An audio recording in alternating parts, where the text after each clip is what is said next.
Hi there, thanks for stopping by to check out this video. Today I'm just going to talk about a Sega Genesis Model 2 that I've done up for sale, and this video will be used to demonstrate future systems that I'll have for sale. So consider this console a demonstration unit. So what's being done here, it's got a new LED light, it's got a blue LED light. I can change that to other colours if desired. It has cart widening to allow the Japanese cartridges to fit in there. It's got a 50 and 60 Hertz switch, this guy here. It's got a language switch.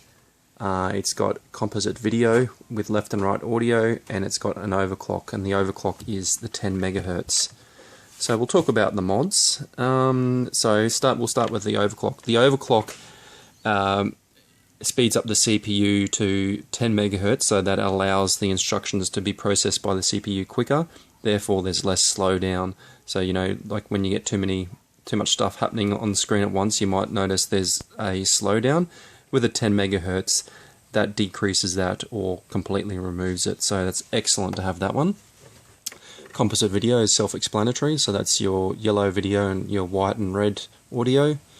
Your 50-60 Hertz. So in the PAL territory, that's Australia, New Zealand, Europe and such, we have 50 Hertz, and that is generally a squashed down picture, and in a lot of cases games run quite a bit slower.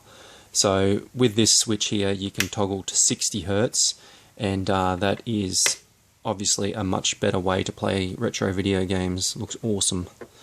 Okay, a little bit more about this. So this console here, this is a NTSC console. So the native frequency for this console is 60 Hertz. So if you're using composite video, it's highly likely that 50 Hertz will be in black and white. That's not a fault of the system at all. That's just simply because that 50 Hertz NTSC never existed. So just keep in mind with that. However, if you have got an RGB setup, that color encoding for 50 and 60 Hertz is completely irrelevant, and you get beautiful color in both 50 and 60 Hertz. But as it stands, if you were to connect to a standard AV TV, 60 Hertz will be in color. It's highly likely that 50 Hertz will be black and white. And the other switch there is the language, so that's Japanese and English. That will allow you to play Japanese games. In some cases, some Japanese games will play in English if you use that switch. So yeah, that's pretty much it. We'll just give the system a game demonstration. Blue LED, currently set to 60 Hertz. Yes, 60 Hertz. And I think this is in Japanese mode.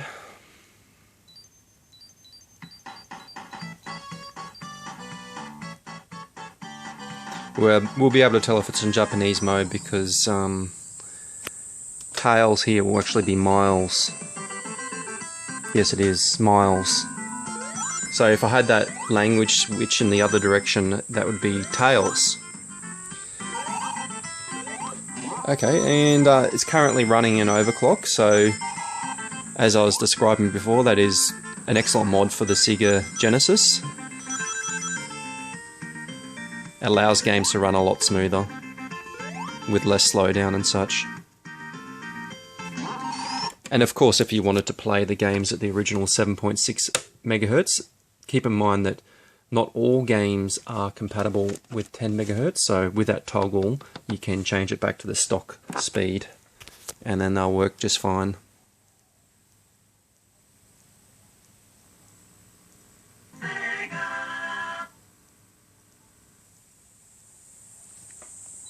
Yep. Alright guys, well thank you for checking out this video. Bye.